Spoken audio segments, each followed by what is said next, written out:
wants to watch Doctor Who tonight. So Oh, yeah. Okay, looks like we are live. Hello, everybody. Tuning in from BrigadeCon 2015. I believe this is the 11th of 12 different panels that are happening today. And thank you for joining us, whether it's live or whether it's on the YouTube page later. I am here with my friend Derek White. You might know him online as the Geekpreacher. He has a YouTube channel. He's a blogger. He's on Twitter.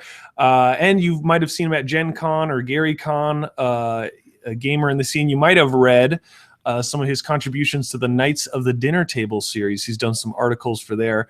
And we've been having a blast the last couple days here in the Twin Cities. This is actually a real Minnesota forest you're looking at. It's just beautiful right now. And there's a crane or something back there that's not moving, but that's okay. It's all real, right? Yeah, it's perfectly real. Even the zombies sneaking up behind us. this guy behind my head too here. So Yeah.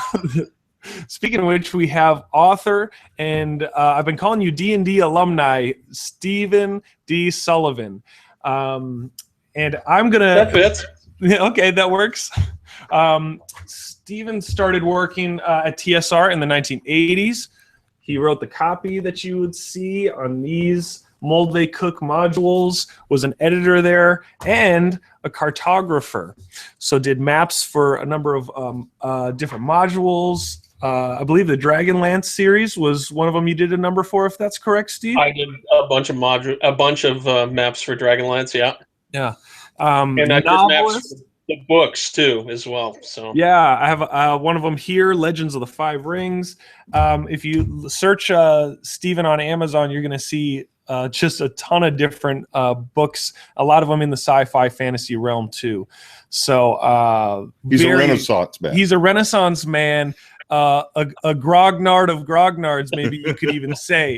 And Stephen, I very much appreciate you making time to join us for this panel. And I know a lot of the people are pretty stoked too.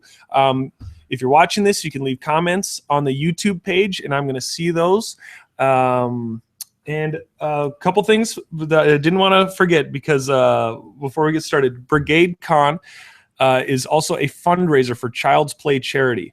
This was started to help kids in hospitals to have more access to games, something to brighten up their time while they're doing a hospital stay. So if you go to brigadecon.org, you can find out more. If you order a t-shirt, the proceeds from that go towards Child Play. So that's one of the things I really love about this con, is that not only is it a way for gamers to connect like this, but it also does some good in the real world, in real life. cool. The last plug I'm going to do is the World Health Organization has declared October 10th as Mental Health Awareness Day. So at the bottom of the description notes, you're going to see a link for a Facebook group myself and some other gamers have started that is called GADS, the Gamers Alliance for Anxiety and or Depression Support. Whether you are a person who suffers from that or just want to stand in support with other people who do, we've been trying to post articles and inspiration that kind of related to the RPG scene of how the gaming has helped us, and also to just encourage each other and know you're not alone, and we can stand together. So that's all my shilling I'm going to do at the top of the broadcast. The question, and it's a pretty broad field, but I don't think we're going to have a hard time talking about it, is imaginary worlds, which I think could be argued probably as soon as people were telling the first stories, they were making up imaginary worlds, imaginary scenarios. Why are they so important to us? Why do we love to write about them, read in them, draw maps of them? And what do they tell us about ourselves? And I'd love to just, Steve, kind of just put you up first of, as a person who's written in a lot of imaginary worlds, what's been that draw for you that keeps you coming back to writing in those types of imaginary places? You know, it's really interesting. I didn't know that this was a benefit for Children's Hospital. I'm not at the con with you guys, obviously, but I was really sick as a kid. I spent a lot of time in the hospital when I was 5 having lung surgery, and then again when I was 8. And they ended up taking out part of my lung. I was sick for a very, very, very long time. And I think part of the appeal of imaginary worlds for me as a kid was that the real world kind of sucked. And being able to, read about dinosaurs when I was a kid, or Marvel comics with Spider-Man and fighting the Green Goblin and that kind of stuff, held a lot of escapist fantasy appeal, as they would say nowadays. Back then, it was just a way to take your mind off the fact that every couple of hours the nurses were to come in and jab you with something, or someone was going to poke you with something, or hook you up to a machine. Now, obviously, hopefully, most people don't have that kind of an experience, but I think everyone has times in their lives where the real world sucks, or the real world is boring. I mean, I know there are a lot of people that read kind of standard novels and literary novels and watch soap operas or that kind of thing on television. And for me, that never really appealed to me. I've got enough real life in my real life. I don't need to watch other people's real lives play out before me. I'm far more interested in, hearing about heroes and villains and monsters and, back to the earliest days, dinosaurs were the huge thing when I was a little kid. And then that translated into the Universal monsters. Creature from the Black Lagoon was my favorite monster when I was little, still is. And Godzilla, it's like, battle it out. Maybe they could figure out. But those kind of things, they really stimulated my imagination, and they got me away from what was at the time kind of a difficult life as a kid. Obviously must have been much more difficult for my parents, but still, anything that can kind of get you a little relief from the drudgery, I think, is good for people. And I think imagination also, to go a little further afield, teaches problem solving. So being in a place that's not real makes you use parts of your brain that you may not use day to day. Yeah, when it comes to imagining together, when we look at tabletop games, one of my favorite things to tell people at work, if it's before the weekend or whatever, I said, all right, I'll see you next week. I'm going to go home and I'm going to be a bard for a while. And it's this knowing that you are able to take your mind and psyche into a totally different place, but also learning to problem solve with other people in ways that in real life, you might never have to face that similar scenario, or so you think. And then you're kind of prepared the next time you need to solve some sort of puzzle, or you're faced with a dilemma, or you've thought deeper into something because you allowed your imagination to roam in this other place. I think as we age, it goes from it's encouraged when you're a child, and then as we go on and on with life, it's sort of like, when are you going to grow up? When are you going to get your head out of the clouds? And to some extent, I think we need to keep growing in responsibility as mature adults, but we also need to have that healthy inner child that knows how to play still. And I think when we look at specific with this convention topic here of RPGs and that cooperative imagining with other people and with other friends and giving yourself permission to do that, it's been very helpful for me. I mentioned the Facebook group before, but gaming has really been a huge outlet and inspiration for me through different times, and I've been going through tough times too. So what do you think, Derek? Well, both of what you've said, one of my favorite authors is G.K. Chesterton. And one of the things Chesterton said is, to paraphrase, is what fairy tales give the child is their first clear idea of the possible defeat of a monster. The baby has known the dragon intimately ever since the child had an imagination. What the fairy tale provides for the child is a St. George to kill the dragon. It accustoms the child for a series of clear pictures to the idea that these limitless terrors had a limit. And I think that's what Steve's talking about is as a child, he didn't want to have to deal with the real world. Rightfully so. It was a painful place.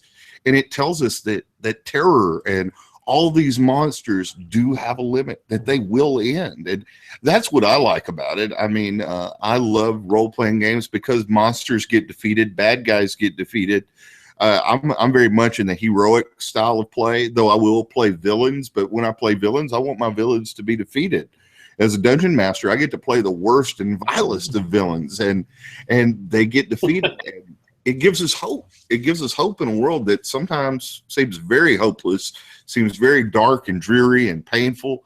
And so the games can lead us to a place that we can hope.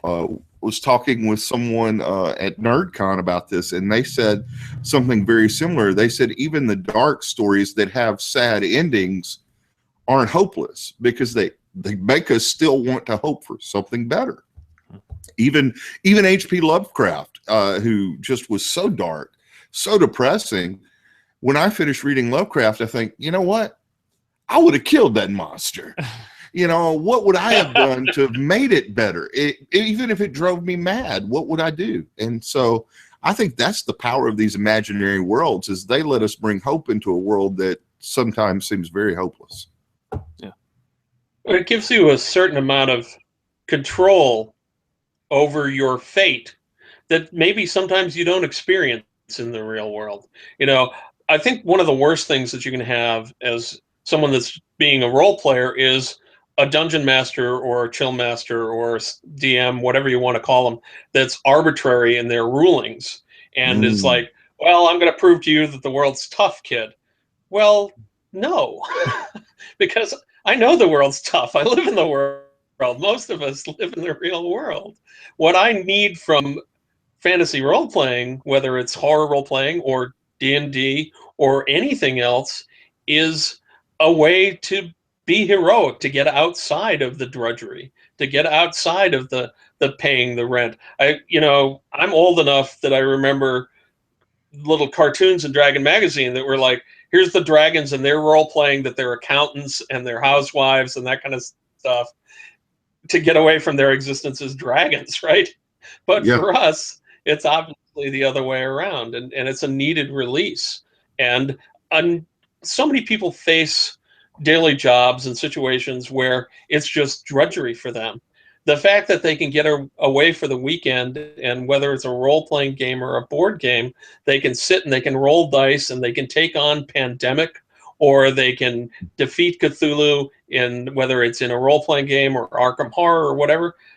It's recreation. It gets you away from where you normally are and gets your mind out of the fact that come Monday morning, you're going to have to sit there and jot down lots of little figures and stuff on a ledger book or whatever it is that you're doing. It's a chance to be bigger than your day job, be bigger than your normal life. Stephen, as you were talking about the importance of utilizing the imagination like that, I was thinking how you were a part of TSR at the height of what's now affectionately known as the Satanic Panic. Do you have any reflections in terms of what were you saying to people who were questioning this game is harmful, or it's indoctrinating kids, or it's brainwashing them? It's one person who might say that it's helping their imagination, I think less and less, but there are still people that say it's harmful because it's taking your imagination to dark places and all these things. Well, you can take anything to an obsession level and make it bad, whether it's, video games or collecting vinyl records or any of that kind of stuff. But basically, all that D&D Panic stuff was all made up. I was there right in the middle of it. This September, just last month, was my 35th anniversary of going to TSR and becoming a professional gamer, game creator, writer, editor, artist person. And so I was there in the midst of all this. And even in TSR itself at that time, there was a kind of a schism between those of us who were mostly the younger people that were like, oh, screw it. Any publicity is good publicity. Look at all the stuff we're getting on the news. And people that were really worried that people were going to come into town with pitchforks and torches or whatever was going to happen, like in the old Universal movies. Yeah. And the way I came from the East Coast here, I grew up in a suburb of Boston. I taught Dungeons and Dragons at MIT. My partner at the time and I, my friend Marty Serkin, were the first people to actually teach D&D at a major college, so far as I know. We taught it to high school students. And there really wasn't, where I grew up, any of this satanic panic going on. But then I got out to TSR, and then Egbert thing in the tunnels flared up, and we know now that that had nothing to do with Dungeons and Dragons at all. But it was a good thing for the news to come in and make their ratings points with it. And I was there when 60 Minutes interviewed Gary and the other people in the company.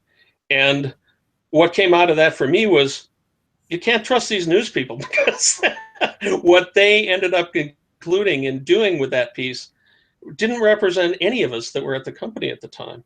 But there were people at the company about it, and had a phrase that he used at the time called "angry mommies from heck." And we wanted to make sure we weren't going to offend angry mommies from heck. And so he was kind of on that side, though he was a creator too. But most of the people that were downtown in the creative area, above the Dungeon Hobby Shop in the old Hotel Claire, we were all, don't pay any attention to these people. They're crazy. And they're not hurting us. They're only fueling the fire. In fact, there was a great guy who worked in administration over there. I don't remember exactly what his title was. His name was Dr. Don Snow, and he had a PhD in psychology or something like that. He was a great guy. He was very funny. He was working somehow in the marketing division, and Don played with us in Frank Mentzner's game every week.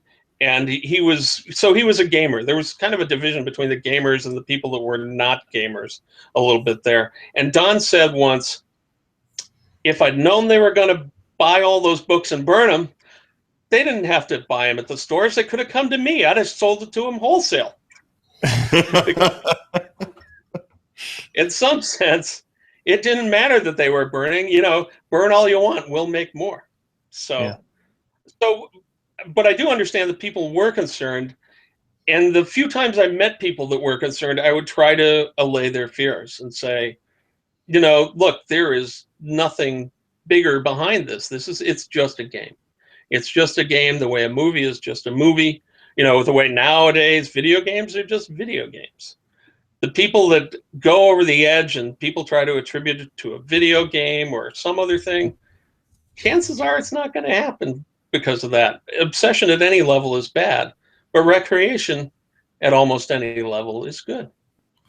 I've been reading a book called Dangerous Games, What the Moral Panic Over Role-Playing Says About Play, Religion, and Imagined Worlds. And it's a really, really great book because it talks about the moral panic. It talks about those things going on during that time. And it has some great quotes in it because it talks about play and the importance of play in our lives and the importance of play in people with religious lives. And it says in play, we can step outside the ordinary system of signs and their meanings so that signs can be repurposed and put to new uses. Imaginative play is a special frame through which new meaning and new frames can be produced. And it's this imaginative play that so many people don't seem to realize how important it is. It's the people with imagination who make the breakthroughs. I mean, this breakthrough we have with this technology we're using today came because somebody imagined people talking over hundreds, thousands, or around the planet. Somebody imagined that as pure fantasy at one time. And so imagination spurs us to create more and to create better. I mean, you remember the first little flip phones that came out, Steve. What did they look like? They looked like Star Trek communicators. That's right. And they did that on purpose. Absolutely. Purpose. And it was because Gene Roddenberry and his co-writers imagined these things. And so their imagination freed them up to create something for the real world. And I think that's what we forget about imaginative play, is imaginative play frees us up to create something better in this world, to create things that we never would have thought of before. And and the problem with what happened in the 80s, from what I've seen, from what I've heard from other people, is these were a group of people who were trying to stifle imagination. They thought imagination was bad. And it breaks my heart, it breaks my heart when people want to stifle imagination. I think some of the worst things we can tell our children sometimes is, you just need to grow up and get serious. I hate that. I almost caught myself saying that to one of my children one time, and I just bit my tongue. And I stopped myself and I said, you need to just grow up and be less serious. And my daughter looked at me and she kind of, I said, I want you to be less serious. Quit taking everything so seriously. Enjoy life. We were given life to enjoy it. Be imaginative, be creative. And we forget that. I don't think we forget that, but I think we as a culture forget that sometimes. That imagination that's what brought us out of the caves. That's what caused us to first use fire. That's what caused us to create the wheel. I mean, it's imagination that spurs the human race onto something greater. And I'll stop there or I'll start preaching. So absolutely. Start preaching. We all know you're a preacher, and people that know me know that I'm a preacher's kid as well, and I'm involved with the church and stuff. So speaking to that element, there are certainly religious elements now that don't want you to think beyond whatever little box they want you to be in. And I think it's important that those of us that are not part of that movement to squelch imagination speak up for it. You can be whatever you want to be within your religion, if you've got an imagination. I mean, there are a lot of people, it's like, oh, it's Christians that are the trouble with Dungeons and Dragons. Well, no, it's not the Christians that are the only ones that are squawking about this. And it's certainly not a majority. There's a vocal minority of whatever religion it happens to be that maybe doesn't want you to think that the earth is more than 6,000 years old, or that you can get away for an afternoon and fight dragons with your friends.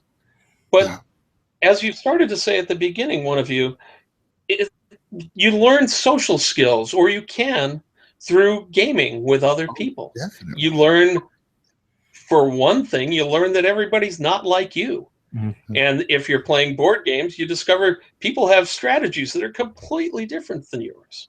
And if you're playing cooperative games, be it a board game or D&D or any other role-playing game, you find ways to work with people that maybe you can carry over into your real life. You can, we're not all going to have that epiphany moment where the fingers snap and the lights go on and you're like, oh, dealing with my boss here is a lot like dealing with the ogre in that dungeon that time. You're not going to have many of those, but you will have moments where you remember some kind of a conflict you had at a table over, pretending to do something with people that will come into your life. You're like, okay, I remember this didn't go well when we role played it, so maybe I can take another path. You say that, it reminds me, a guy I used to game with is a doctor. And we were talking one day at the local game shop and just hanging out. And he came up to me and he said, Derek, he said, if it wasn't for some of the political intrigue in D&D, I would not have been able to maneuver myself through office politics in the medical profession. He literally said that, and I just laughed. He said, stop laughing. This is true, because these people are cutthroat. You think they're bad in that game room in there? They're worse out here. And if I had not worked through that while going through medical school, he was playing D&D all the time while going through medical school. He said, if I had not worked through that, I would have never made it through office politics. I would have quit months ago. And I thought, wow, that right there is a perfect example of D&D giving you social skills. Good for him. I think another thing with the importance of imaginative play like that is that you take risks in a role-playing game and shared storytelling that you might not take normally. But if a lot of athletes, I've heard this like with golfers, they spend a lot of their time imagining what the layout of the course they're going to play is on. They're preparing their mind so that when we're in these scenarios, they're ready to do it. And if you think about if you're attempting something in a game, I've heard people ask this question when you want to search inside yourself to see what's important or what you want to do. They say, what would you do if you knew you couldn't fail? What would your dream be if today you could go out and do it and you knew that you would not fail? And some people approach their game like that. Usually they're the fighters in the front and they just burst through the door and they don't think they're going to fail. But Leroy Jenkins. Yeah. Lord, So I think there's we've had the obligatory Leroy Jenkins comment now, folks. Thank you. Thank you, Steve. Yeah. I will neither confirm nor deny that I have done that in a role-playing game. Oh, really? Oh gosh. I will affirm that I have done that in a game and gotten slaughtered. Oh, it was horrible, but fun. Yeah. But fun. I think another piece with it is I always catch myself playing this when every time you walk into whatever room and, oh man, here's another monster. And I catch myself thinking like, oh, this is so unfair, another monster. And I think it's like, well, that's the point of this game. And then going back to when you say it's so true to life, it's like, well, that's what life is like too, and preparing you for life. I heard somebody say once, in the next year, there'll probably be at least a few things that there's no way you could predict that will be like pretty major life events. And there's nothing you can really do about it. Sure. And so I think... So you're saying life is filled with wandering monsters? Figuratively? Randomly generated. He's saying that life is filled with randomly generated wandering monsters. Yes, from the wandering monsters. That's awesome. You get a high five. You get a high five on that. Here, we can pull up the table on here if we need to see. Yeah, the table. Just no carrion crawlers. No carrion crawlers. My hands. You can say, there's a high five from me. Yeah. High five. High five. High five. So, we've talked a lot about the cooperative play, and I think we could go back to that too. But Steve, having you here, I'd love to hear from you a little bit. How do you prepare to get yourself into the worlds you write in? So this is an imaginary world. There's some parameters and borders. What are the ways that for past and future, how do you let your imagination roam free, and maybe so you don't limit yourself when you're coming up with your concepts and your stories? I'd love to hear more. Well, some of it is research. Some of it is a lot like schoolwork, in a sense, that you have to go in and you have to find the pieces of whatever you're working on that are really critical to the fans and the audience that you're going to address. So in some sense, I've never played really well with others on those kind of things. I more tend to try to carve out a corner of the world that I'm interested in, then drop right into the middle of something where everyone else is going to expect it. So for instance, in the Dragonlance world, I wouldn't try to follow up what Margaret and Tracy were doing because, well, they're Margaret and Tracy. Why would you want to, you can have more of them if you want. I need to find something that's more me. So sometimes I'll find a little corner of the world where I can play and kind of do my own thing with still the echoes and reflections of things in the other parts of the world.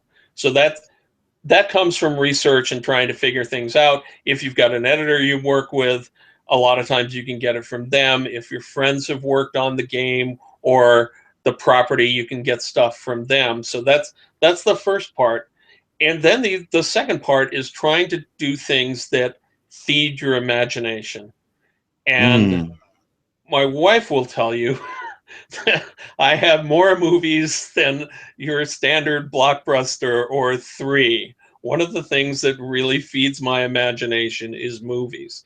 And one of the key things that feeds my imagination are older movies, Universal horror movies, or Ray Harryhausen movies. I have all of them.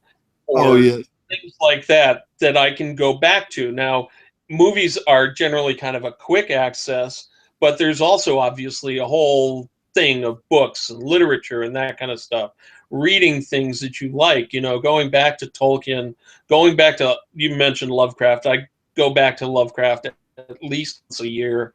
He's a brilliant writer, and his imagination still, I think, is just staggering. Robert E. Howard is another one.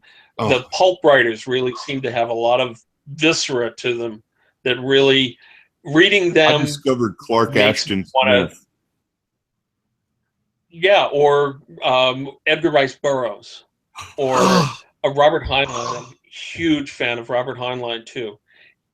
Reading those people, watching those films, I know when I've got the right ones because they make me want to do the work, you know? So when I was doing the L5R series, I was watching Kurosawa's samurai films and other samurai films too.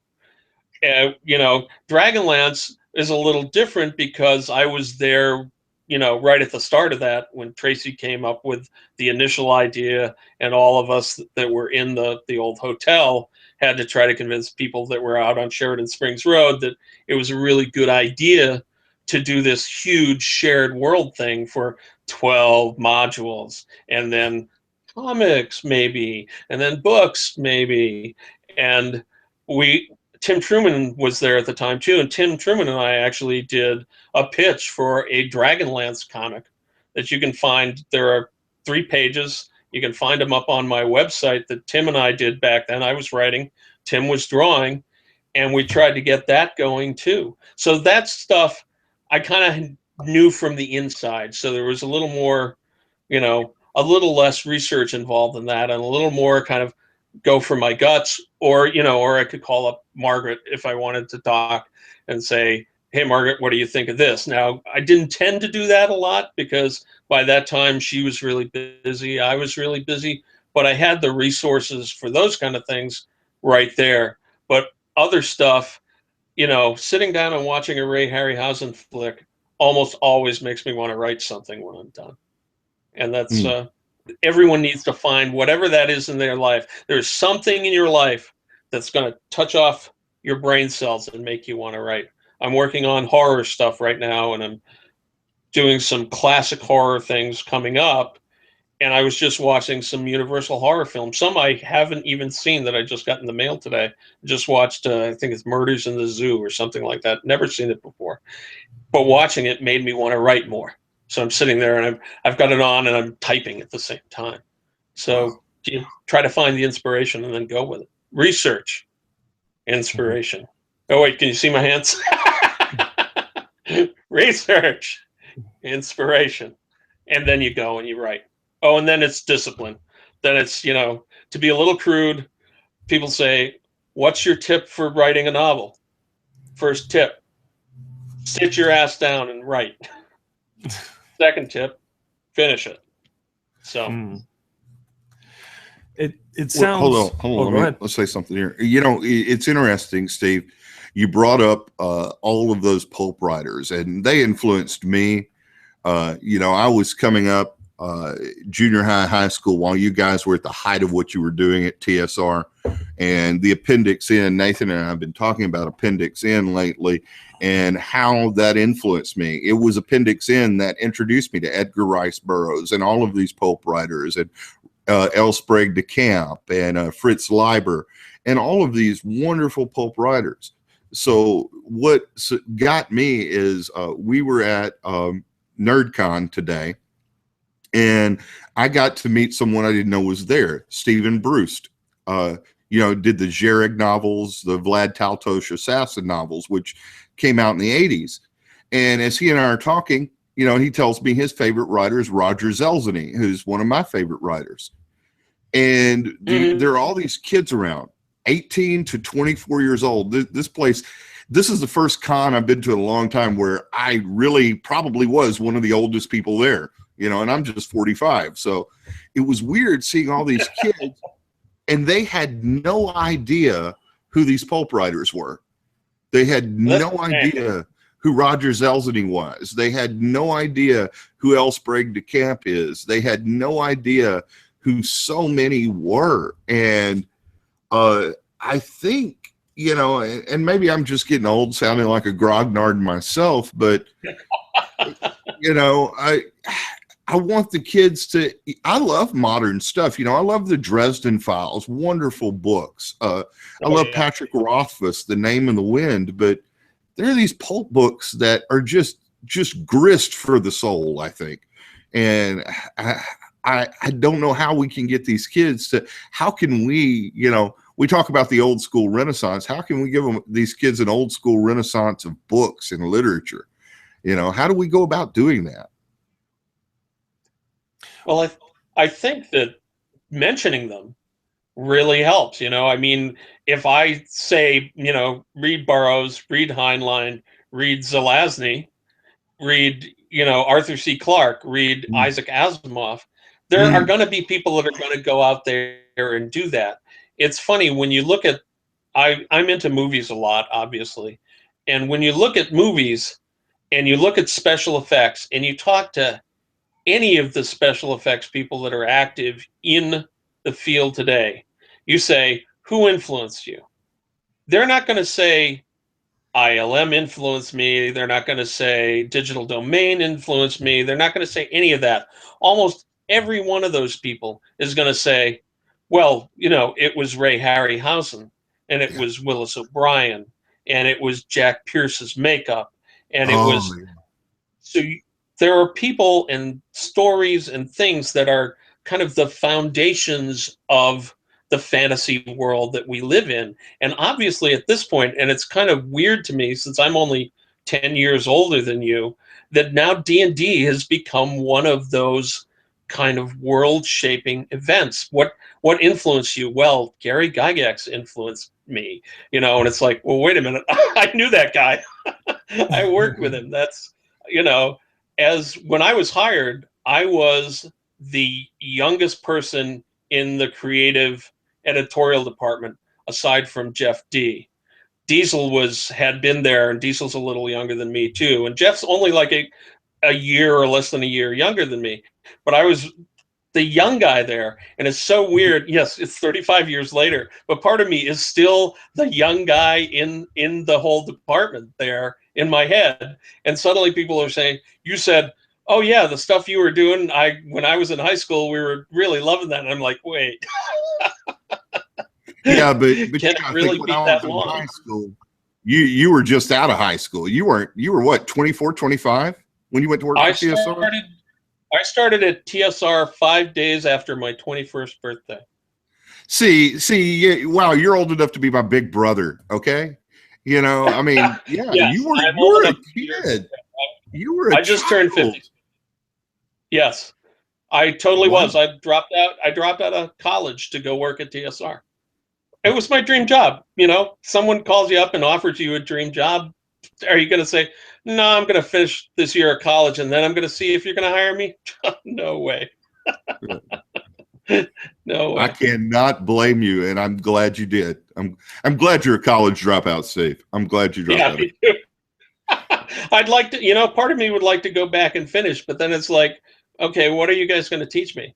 Can I just go in and can I get life credit for the last 35 years? Can I haul out the books, the games, the comic books? Can I haul out all that stuff and you just give me the degree? I tried to do that in a doctoral program I was working on. And they told me I couldn't. So I dropped out. You know, you mentioned movies and love for movies, and I think all three of us definitely love to watch movies and love to see what's the story behind the story and all those pieces. You've done a lot of novelizations of different movies from what I've done it seen too. How does that work? Taking an imaginary world that's already been visualized and then reimagining it for reading off of the page. It's really kind of an interesting process to do. I'm working on right now, you guys may know and other people may know, I am finishing up novelizations of the classic public domain movie Manos, The Hands of Fate. I stood up for a moment. You can see can you see the thing on my... Yeah. Here, we'll push the camera back and then we'll try to get can you see the master here? Yep. I got my Manos, The Hands of Fate shirt on. but I've also done, I did not the novelization of the kids' novelization of Iron Man and Thunderbirds and a couple of the other Marvel properties and stuff. And it's, again, there's a certain amount of research. If you go into Iron Man knowing what Iron Man's about, or Elektra, or the Thunderbirds, that really helps. And it helps you to be able to sell it, which I haven't been doing that lately, but it helped for me to be able to say, yeah, I know what Iron Man's about. It's no problem. I can handle Iron Man. So there's some of that, but the funny thing is, you get a screenplay basically. And when I was doing Manos, or when I did White Zombie, I had to either recreate or find the screenplay. And in the case of White Zombie, I actually recreated the screenplay so I could write the book. And in the case of Manos, there was someone else that had recreated the screenplay at alternatehistories.com and made these tiny little chat books that are about 4 inches by 3 inches. They're tiny, and they have the complete script for the movie in it, and I licensed that from him. So you're starting with something, and then you have to kind of bring your imagination to it, because on Manos and White Zombie, I can look at the screen and I can see what they are. But when I was working on the Iron Man script, there was no previous Iron Man to look at. I didn't get any pictures. I think I knew Robert Downey Jr. was going to be in the film. There was nothing to work from other than what was on the page and my knowledge that I brought to the pages of what the characters and the settings were and that kind of stuff.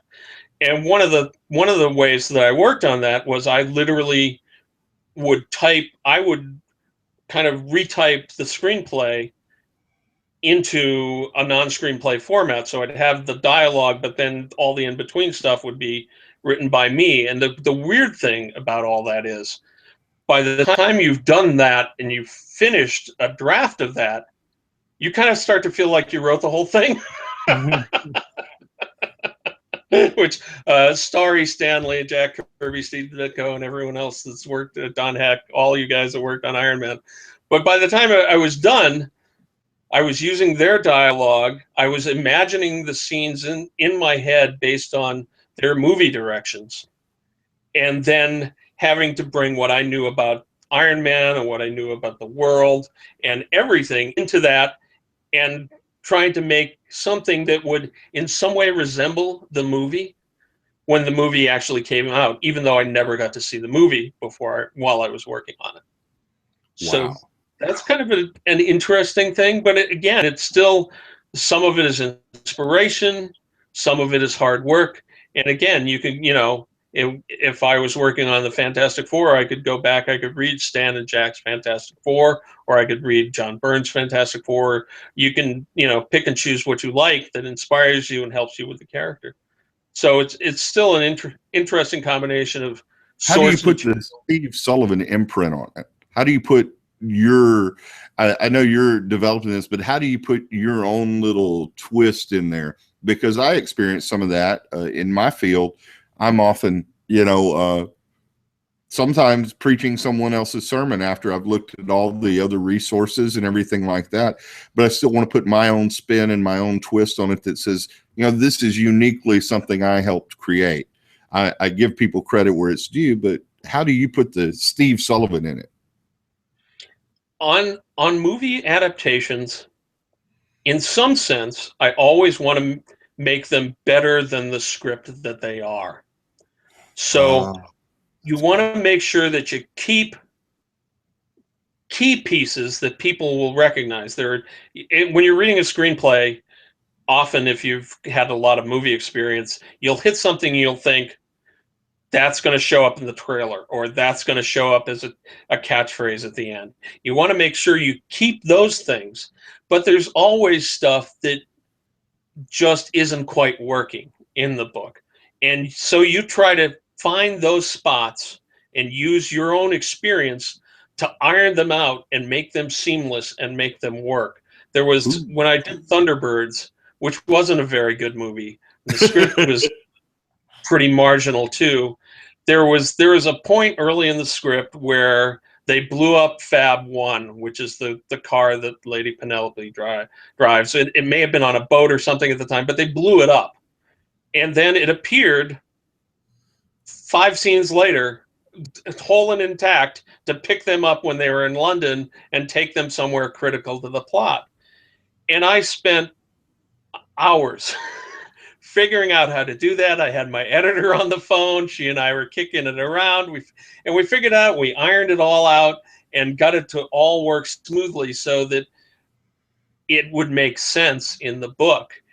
And that was my contribution, one of my contributions. I did that in a number of situations in the book. That was my contribution at that point. And then when I finally saw the movie, they just cut the scene where the car blew up.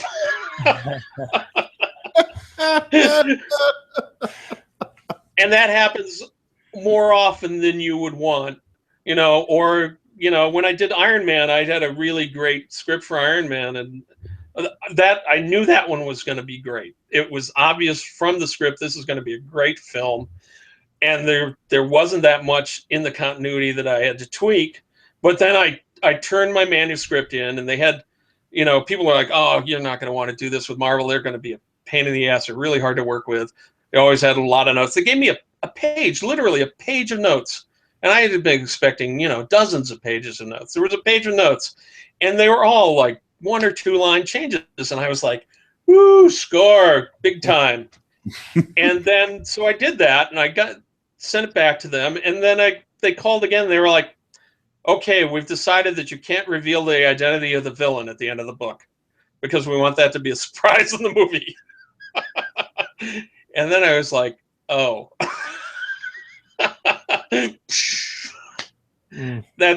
That's the kind of stuff you have to roll with the punches. But when you're working on any of these kind of things, you want to make them at least as good as the source material, and wherever you can, you want to improve the source material. I did the novelization for Racing Stripes with the film's author. I did most of the writing, and he's a great guy. He did a final pass and tweaked it.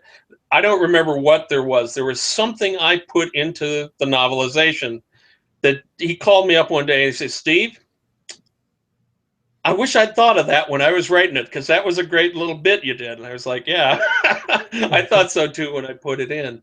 And so that's how you can make those kind of things your own, as well as all of us have our own unique style and our unique way of handling things. So my prose tends to be clean and quick and very snappy and move very quickly from point A to point B. So hopefully my style and the style of whatever I'm working on mesh together, and you get a really happy amalgam of all of that. I probably talked too long about this now, right? No, that's great. I think my educational background of a filmmaking degree, and this thought has always struck me of a blind cinematographer, a blind director of photography, that all they have to go off of is telling you what that's supposed to look like, and you describing what it's like to write for a movie you haven't seen. You're directing in your imagination, if I'm hearing you right, or maybe you can tell me if I'm on the right track. You're directing in your imagination and trying to project into our imaginations. I just think that's so fascinating to be able to take something that really, I mean, you're flying blind at what this is really going to look like, but giving it your best shot to represent it. Yeah, I have to see it. I have to read it on the page in this kind of spare screenplay format, see it in my head, and then I have to get what's in my head out to you guys who are reading the book. And if I do that, then I've succeeded. Yeah. And it's wonderful. Wow. Your job's much harder than mine. Stephen King said something like, writing is a form of telepathy in which you put your ideas into somebody else's head. That's not an exact quote, but it was something close to that. And that's very true. Yeah. Wow. We've talked a lot about novels and writing, but a unique thing that I'd love to ask you a little bit more about too is cartography and map making. Now, a lot of people, if you've got a homebrew world, or you've got, if even just for fun, the convention we are at, I bring a notepad of graph paper So if I get bored taking notes, you can just draw up a dungeon or something in your spare time. But what is your process for imagining the map and the layout of a world? Well, again, a lot of times when you're working with other people, when you're working on a module or a novel or something like that, you're working from some kind of a rough map that's been provided by an author or a designer. Or sometimes, if you're working with like Tracy or Margaret, Tracy would do, kind of little computer graphics of things and that kind of stuff, or some kind of a rough map. So then what you have to be able to do is take that and look at it and kind of see the potential behind it and try to make it the best it can be. You held up the Forbidden City map there, and that's apparently a huge favorite with people in D&D, and I didn't really realize that until probably about a year ago when suddenly I started seeing posts about it. And that was just me trying to make my job more interesting, basically.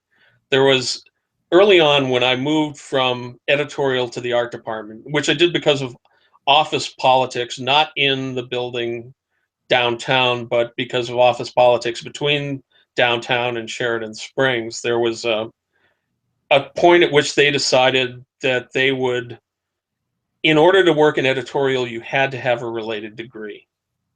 So Steve Winter was there, and Steve's a brilliant guy and a brilliant gamer, and they really liked the fact that he had a journalism degree, and there may have been one or two others that they were like impressed by. And they decided you had to have a degree. Well, as we just discussed, I had dropped out to join TSR. So I was the one in editorial that had no degree at all. And rather than face that and possibly be fired, since this was way before anyone would have thought of saying, well, we'll help you get your degree, we'll send you back to college. I decided to move down to the art department. And I was trained as an artist, and I'm a good artist, but honestly, I'm not as good as Jim Rosloff or Jim Holloway or Bill Willingham or Jeff D or the other people I was working with there. And so I got stuck doing the maps. And at the time, I felt like it was stuck doing the maps. And I remember I had a conversation with Jim Rosloff, God rest his soul, he was a great guy, in which I was complaining that I always got stuck doing the maps. I wasn't doing interior illustrations. And Jim said to me, Steve, you're a good guy, but doing the maps is your job. You may get to do other stuff occasionally, but your job is doing the maps. So you better make them the best damn maps you can. And even though I was very young at the time, that struck me that he was right. He was absolutely right. And from that day forward, I started experimenting with the maps at TSR. So I started doing, there was a 3D map I did that was inside a cavern before anyone else had done a 3D map. There was one I did for Frank Metzner that was 3D. There was the Forbidden City. A lot of those were just me taking a normal rough map and trying to figure out something really interesting to do with them. After a while, I got really good at it. So it was like, oh, it's playtime with these maps, and I got to like it. It was like, okay, I can do a map, and then I can do a really cool compass rose over on the side, and therefore get to do a little drawing in the map. And after a while, I got good at it. But the key is being able to look at something that's in very rough form and being able to imagine it in a way that is going to make it more interesting for people playing the game. So, and that's the way I invent. There's a lot of stuff that's done in maps today that I pretty much invented, just doing that kind of stuff. And of course, there's stuff that I picked up from looking at Tolkien's maps or Ursula Le Guin's maps or other things that came before. But some of it was just, I had to I wanted introduce to do my job well. Ursula Le Guin. He had not really heard of Ursula Le Guin. No, you're talking about A Wrinkle in Time. Yeah, I'm sorry, Madeline Lane. Yeah. Ursula is one of those people you should know if you're into fantasy. If you got through Tolkien, when I did, there wasn't much of anything else except if you've done Howard and you've done Fritz Leiber and those people. Ursula was right there, right at that same time, doing brilliant work, and she's still doing brilliant work. She's a brilliant writer. So I'm almost through the Wizard of Earthly series, and that one has been just very enjoyable and very inspirational, even in some of the, like I said, the story behind the story of what she's telling us about humanity. A couple more questions on maps, because I know a couple of participants, they have YouTube channels, and I believe are participating in BrigadeCon in panels and games. Nate from the channel WASD20 and Nelson from the channel Infinite Roleplay.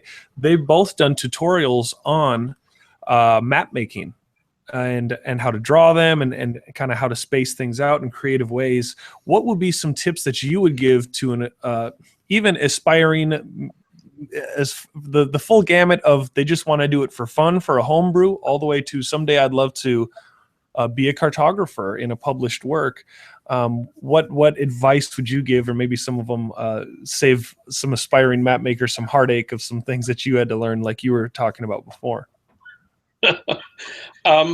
It's really interesting, because when I was doing it, it was all done with technical pens and formaline lines and all sorts of kind of drafting equipment. Now it's potentially all done with a computer. And for me, the trick was, I actually did some maps this year, and the trick was relearning to do with the computer what I used to do with the pens. The key to a good map, there are a couple. The one that comes right to the top of my head is clarity. You want the map to clearly convey what you're trying to tell the people that are playing the game or running the game. Ironically, I was running Chill last weekend from one of my own maps in the Chill box set, and I ran into a place where the map wasn't clear.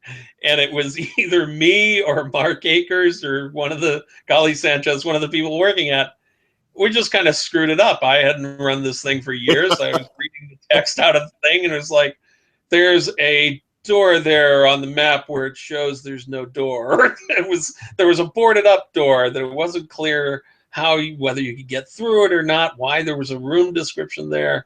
Eventually I figured out you were only supposed to access that room by going down the stairs from the second floor, but the map could have been clearer. So clarity has to be one of the first things to do. The second thing is to try to make it interesting to look at, visually interesting.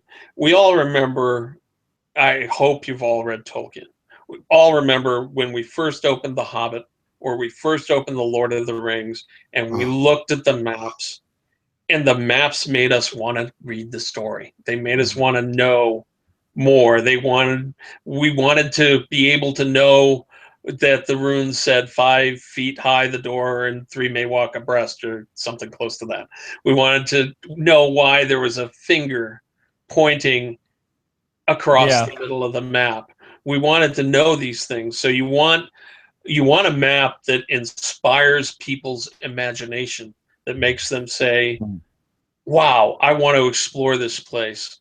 When Dave Sutherland did the 3D maps for Ravenloft, where he took that 3D, honest to God, way above what I had ever done before.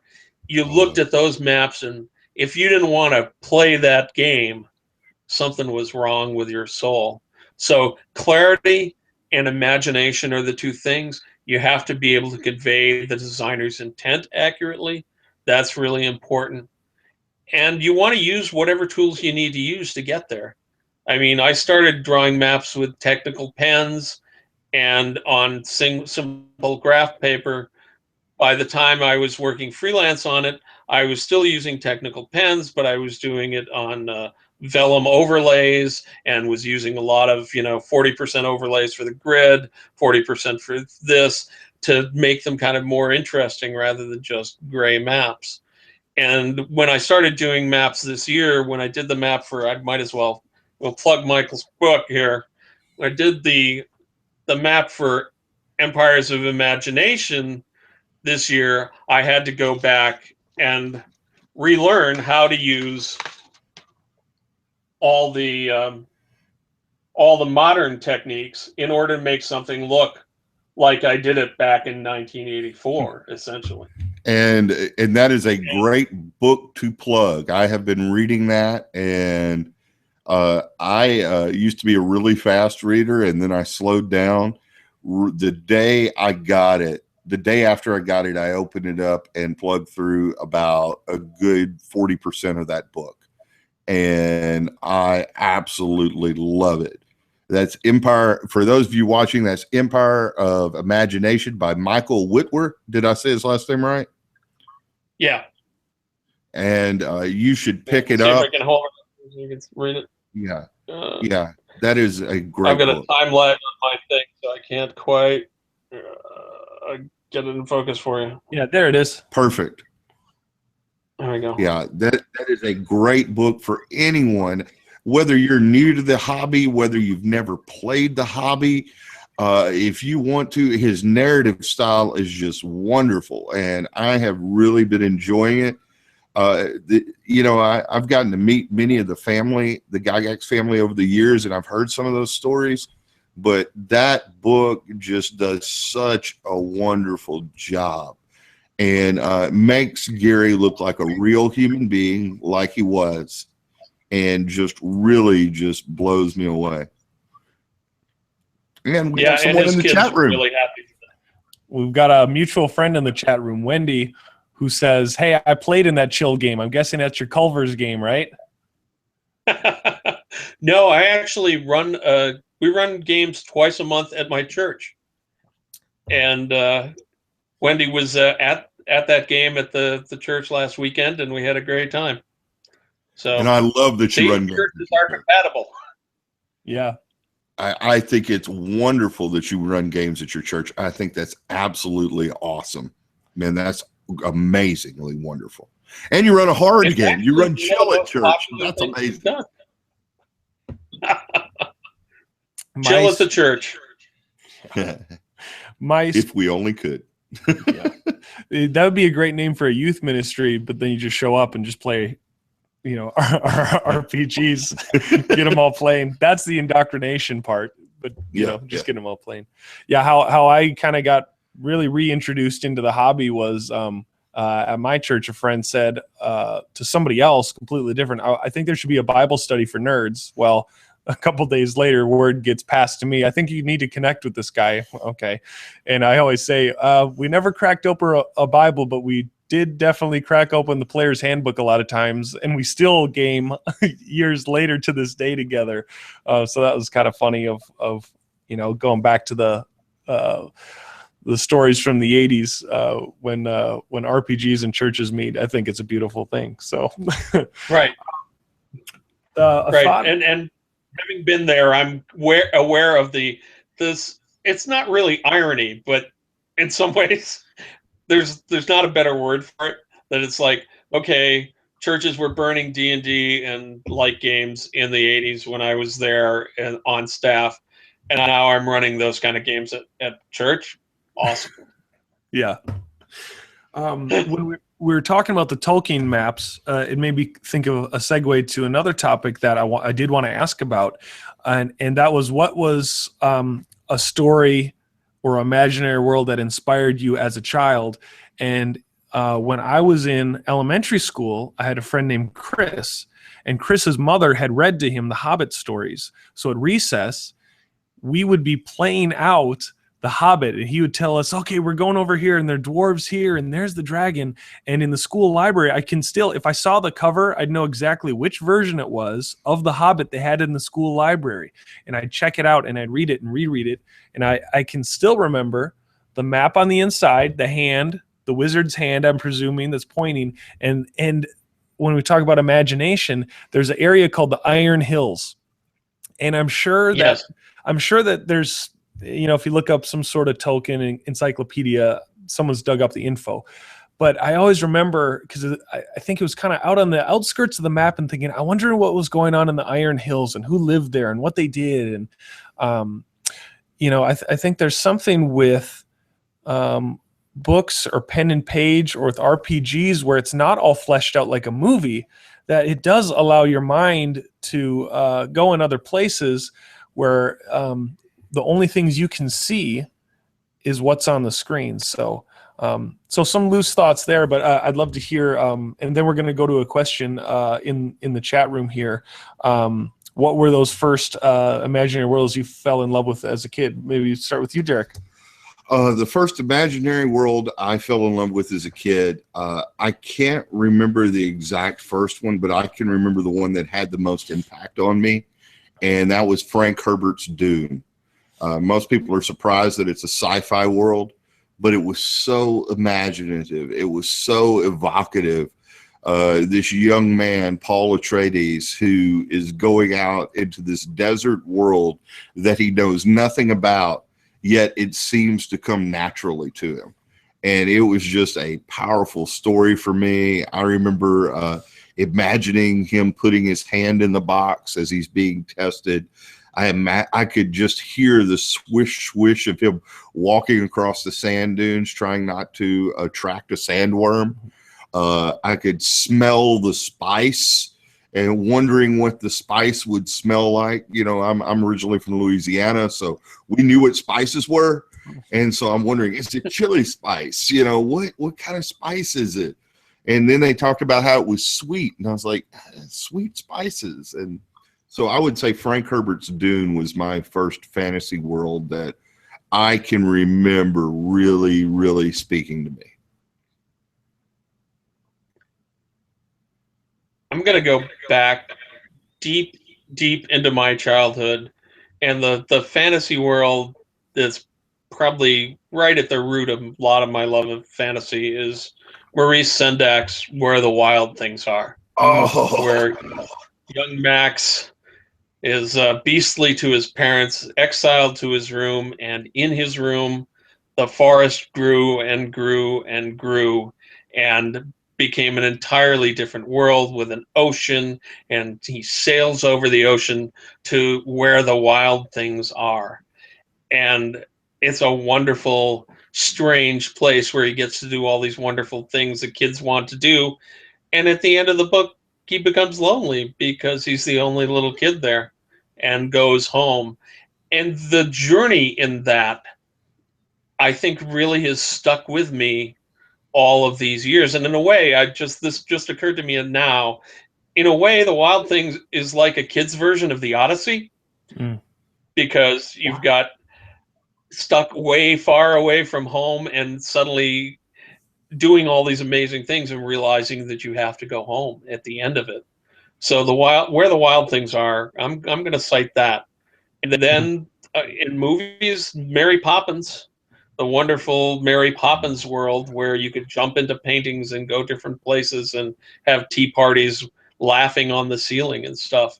That obviously very early. And then I got into mythology fairly early on, probably because of the kids' Hercules cartoon and stuff. So I started being interested in Medusa and the Odyssey and the Argonautica and all those kind of things very early. And what a surprise, we're back at Harryhausen now. See, that was probably the movies that influenced me the most as a young man.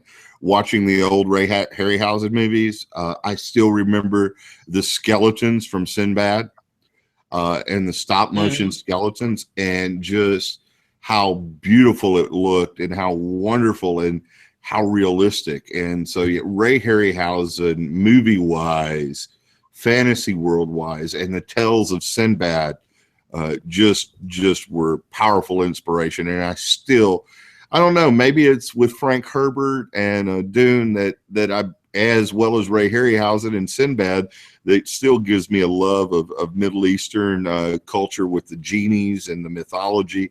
That even though I love Western mythology, but that mythology is just beautiful.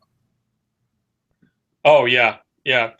I'm a huge Sinbad fan, whether it's movies or whether it's the original tales from the Arabian Nights. And again, those are tales you learned as a kid, you know. At least when I was growing up, it was, the 1960s, and and you had Arabian mythology to some extent and Greek mythology. I remember reading Greek mythology in grade school. Edith Hamilton. I have a copy of that book in the other room still to this day. And I did loved my it. Now term paper, my senior term paper on mythology and its effects on ancient man. And kids nowadays have the Percy Jackson series, which I just finished reading the second set of 5 books in that. And he's just released a Viking. Rick Riordan's just released a Viking mythology one just this past week. And you were asking earlier how we could get kids interested in reading these kind of things. I think if you read Rick Riordan, you're going to find your way, hopefully, to Tolkien. Eventually, maybe you'll stop at J.K. Rowling and stuff, and hopefully you won't get dead-ended over in Twilight somewhere. But hopefully, hopefully, reading any book can lead you to another book. And Lovecraft, it's wonderful as a fan of Lovecraft to see how visible he is in this society now, and the Call of Cthulhu role-playing game and all the Cthulhu's everywhere. When it's in the 70s, it was a tiny cult of us that were into it, and when I got to TSR, I love that phrase. There was a tiny cult of us into Cthulhu in the 1970s. Thank you. When I got to TSR, it was really cool because everybody there was into it. All of the people that I did creative work with there, the whole hotel building was into Call of Cthulhu, and we actually had a campaign going. as soon as the game came out, Lawrence Schick was running it, and it was a great campaign. So y'all were running Call of Cthulhu rules, the Chaosium rules at TSR. Yeah, we did that. We had regular gaming sessions, and that was the. That's beautiful. That is so beautiful. And because we weren't at our end of the building, we were all in it together with the other gamers. We weren't so concerned about TSR versus Chaosium versus FGU versus GDW, any of that kind of stuff. We're like, hey, there's this other cool game that came out. Let's all play. And like I said, I think everyone in the creative division was into H.P. Lovecraft. I can't think of anyone that wasn't. It's like just across the board, from the designers to the developers to the editors to the artists, everyone was into it. So it seemed like a natural thing to do. So Keith Hershey Jr. in the chat room, another YouTuber and active member in the RPG brigade, as we call it, different YouTubers in this scene. He asks, what is Steven's favorite map he made? You mentioned a few, but do you have a particular one that really jumps out? If you could only take one with you, what would it be? I hate to say it's probably going to be the Forbidden City map. But why would you hate to say that? It probably would be the Forbidden City map, just because Zeb had a rough outline of this map, and I said, Zeb, what do you want in these places? And he was like, whatever you want. So basically, I filled that map with little houses and little things that were interesting to me, and I've mentioned to a number of people recently, you can kind of go through it and see what you can find there. There's definitely a Temple of Cthulhu in that map. Now, I would never have told the higher-ups at TSR that there's a little Cthulhu temple there, but there's one there, and you'll see him popping up in some of the other little maps. If you look at, I'm pretty sure it's been, 33 years or whatever now. If you look hard enough, in a lot of those maps, there are rubble piles, and in a lot of those rubble piles, there's my Volkswagen Beetle is hidden there somewhere. I don't remember if it's on the big map, but it's definitely in some of the smaller ones in that module. So that one's just really good. I like that a lot. There was a color map that I painted for as Sheba, which was done by New Infinities. That's Gary's company. Yeah. After he left TSR, and I did the work with Frank Metzner and stuff there. That color map was really good in a way, and I'm not kind of being facetious about this. The map that I just did that's in Empires of Imagination is as good as any map I've ever done. And it kind of, in some sense, it has a greater purpose too. Oh, here's another obvious one that I should mention, and that's the maps that I did for Tracy and Margaret's Dragonlance books. If you remember the first edition of the Dragonlance books, the first book, they had kind of a hexy-looking weird map there in that book. And I called up Margaret one day and I was like, this map is terrible, Margaret. I can't figure out where I am. Yeah. Please. And I wasn't working at TSR at that point. I said, please let me do a map for the next book so I know where the hell I am while I'm traveling across the world. And happily, we worked together. She was able to get permission to do that. And so the second set of Dragonlance books that came out, the second book in the series, has a couple of maps that I did that I'm very proud of. I did not know that. I did not know that. Yeah, I think they may have screwed up the overlay on the type on one of them, but the base maps of those they're beautiful. I'm very proud of the work I did. I was, Margaret's a dear friend and Tracy's a dear friend, and I was doing it for them. I don't even think I actually got paid for that. I think maybe I got some broken pat on the head or something, but I did it. Those maps I did for friendship, and I remain really proud of those. You mentioned the map you did for Empire of Imagination in Lake Geneva. I visited there once for BrigadeCon last year, and that's actually in person where I met both of you. But it's such a beautiful town and area, and this was in March. In your writing or in your map making, did anything out of that actual beautiful lake in Wisconsin inspire you in any ways that you can remember? Maybe it was a beautiful place to work. When we were downtown, the way it was set up, the art department was on the second floor, and editorial and design was on the third floor, and the hotel was a dump. But the downtown was a beautiful area. The hotel was pretty much literally falling down. None of the walls were straight or plumb. The floors were not straight or plumb. There was a hole in the roof of Tom Moldvay's office to the attic where Errol Otis had fallen through the ceiling into Tom's room while exploring the attic. No one fixed any of this stuff. It was a wreck. It was a dump. But you could look outside of it and see this really quaint, beautiful downtown. And, we would go out and we would escape from the office and go down by the lake in the summer and that kind of stuff. But aside from actually this map in Empires of Imagination, there isn't a lot of stuff specifically that I can think of from Lake Geneva itself that leaked into the maps, except maybe a sense of the geography of the area. That's something I didn't mention. We were talking about things you need.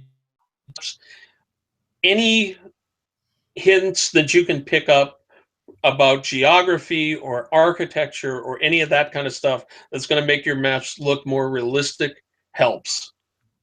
So you want to know that rivers flow downhill, and you want to know that, if you get a bunch of hills around a place, they're going to, and there's a valley in the middle, there's a good chance it's going to fill with water, which is how that's the kind of area Lake Geneva is at. So, yeah, but not a lot that was kind of specific to the beautiful area, I don't think. We were still, even though we were living in this resort town, most of the work was going on in our heads. Well, we got about a little less than 10 minutes here, and we want to end on time because there's the closing ceremonies, I believe, start right after us.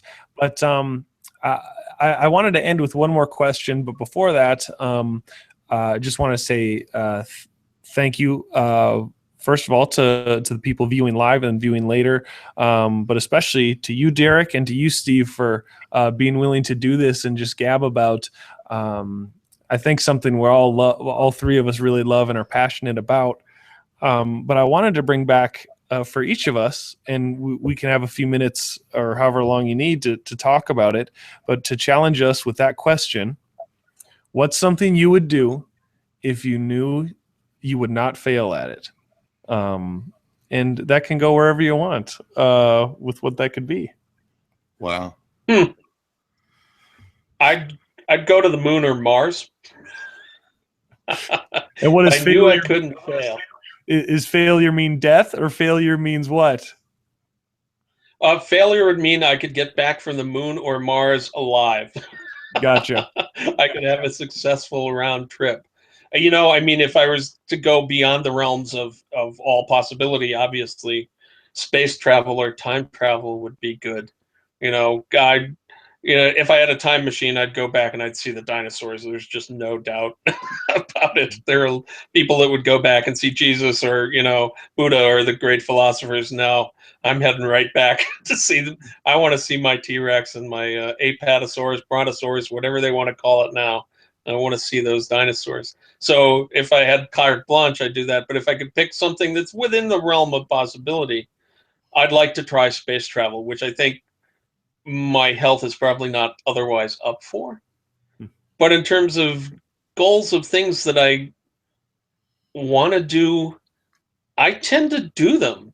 I'm writing adaptations of Manos because it seemed like a good idea to do it. I'm doing a comedy version and I'm doing a horror version. It's an insane thing to do, but I have high confidence I can succeed at it. And after that, I may be working on a couple of horror movies and some ongoing horror serials. I tend to, and I guess in some ways this goes back to, when I started to work at TSR and even before that, I tend to kind of live out my dreams. There are things I want to do, and I'm pretty good at aiming and getting there. Now, whether I actually earn any money doing it, that's another question entirely. But I'm pretty good working within my skill set and able to do what I want. But if I could do anything, yeah, I'd be an astronaut. Wow. How about you, Derek? Oh, get me in trouble trying to answer this one. Let's see. Outside the realm of possibility, I would probably have to be there with Steve. Space travel would be a really cool one. I just don't see that in the realm of possibility for me. I'd love to be, I've had this argument with another geeky type preacher, be the first chaplain on a spaceship. That would be great. I just don't see that happening in my lifetime. I'd love to see it, but I just don't see it happening. In the realm of possibility, one of the things, there's two things. One, I might get in trouble if I mention, so I'm not going to mention it. But one of the things I would like to do, and my wife has tried to encourage me to do, is write. Is to be a writer, and that's something I have not been as courageous about. I do tend to do the things I want to do, and I tend to go the places I want to go, and I'm very fortunate, like Steve there. If there's something I set my mind to, I've done it. And but the one thing I've been encouraged to do that I sometimes enjoy doing is writing, and I have just never really stepped out and done that. And it's probably because I'm afraid of failing. So yeah, I would say that's the big one for me. Is if I knew I wouldn't fail, and by not fail I mean just sell 5,000 copies. That's all I want. I'd be happy. I'd be happy with 5,000. Yeah. And so fear of failure is with every writer pretty much every time you start something. And the trick is just sitting down, doing the work, and getting over it. You can do it, man. I am positive this is something you can do. Well, thank you, Steve. I appreciate that. What about you, Nathan?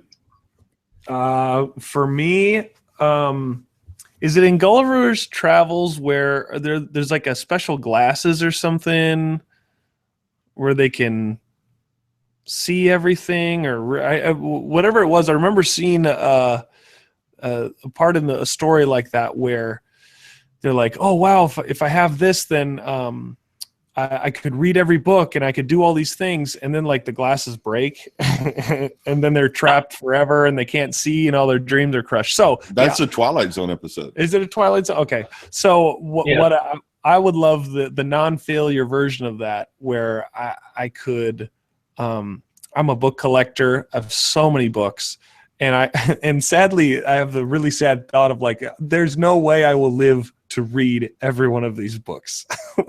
I'm there with you, man.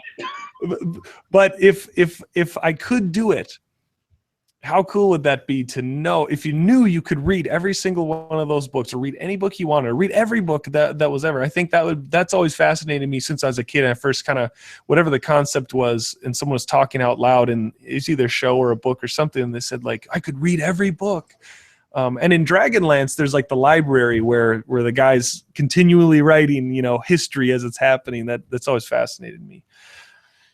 In the realm of reality, I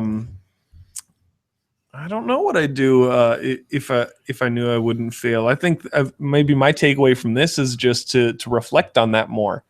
What risks should I think about? What's something that I can imagine, an imaginary world of what my life could be, or something that I could do, and something that would be fun, not just for me, but for my family to be a part of it too. What would that look like? So we got one more question here I think we have time for in the chat rooms from Keith Hershey Jr.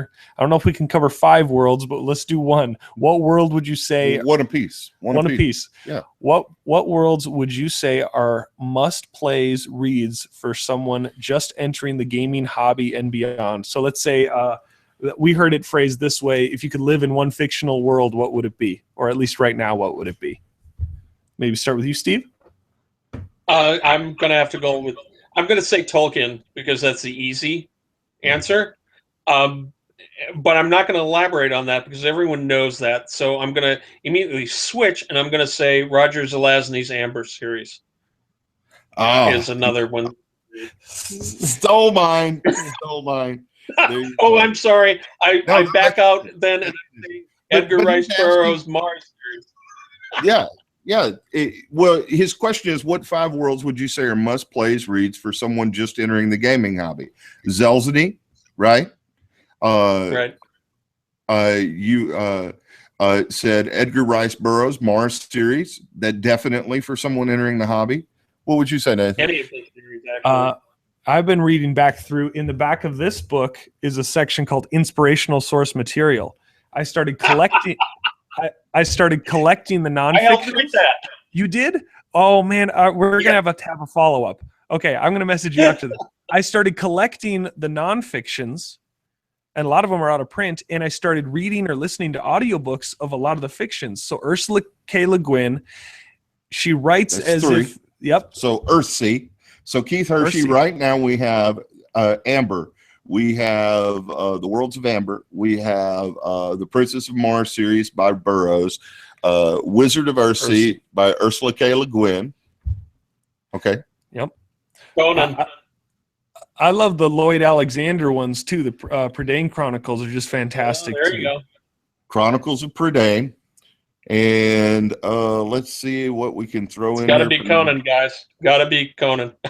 Yeah, Robert E. Howard Conan or L. Sprague de Camp Conan. They are different, but either Howard one of those Conan would be good. Well, just if somebody, Howard's easier to get a hold of now than when I was a kid. When I was a kid, he's a better writer too. No offense to Camp. Oh no, Howard is a better writer. It's just when I was a kid, that was the big difference. Was de Camp was the only ones you could get a hold of. You couldn't find original Howard. Now with the book clubs and everything, you can. Oh man, well, Steve, if you have a couple minutes, I'm going to hit stop broadcast, and I just want to interrogate you off the air about inspirational source material listing. But he's writing a new appendix in. Yeah, it's a short story in that we basically trolled the entire creative department for what they would put on that list. and so you have me and Tom Moldvay and Dave Cook and Lawrence Schick and Al Hammack and Harold Johnson and John Pickens and Frank Mensner. It's basically, that list is the best brains at the time TSR list. Wow. That's easy. Well, I'm gonna stop the live feed for the viewers here, but thanks again. Search BrigadeCon closing ceremonies if you want to see the last of it here. Thanks to all our viewers. Thank you. Yeah, and thank you for everybody in the chat room. And again, thank you, Derek. Thank you. Here's my plug: Manos, The Hands of Fate, coming out probably at the end of this week, ebook form. The comedy version. There's a horror version coming later because I'm a real madman. Yeah. And you are going to be at GaryCon, right, Steve? Will you be at the? I will be at GaryCon. Okay. And we're running games locally next weekend, and doing a movie night as well. So if you're in Burlington, Wisconsin, come by. Okay, and that's at your church, correct? Yeah, it's Burlington Congregational United Church of Christ. God bless you, brother. Starting at 11 a.m. and running until the movies are over, probably 8 or 9 o'clock. Oh, fantastic. Cool. Well, thank you, everybody, tuning in, and game on. Keep exploring imaginary worlds.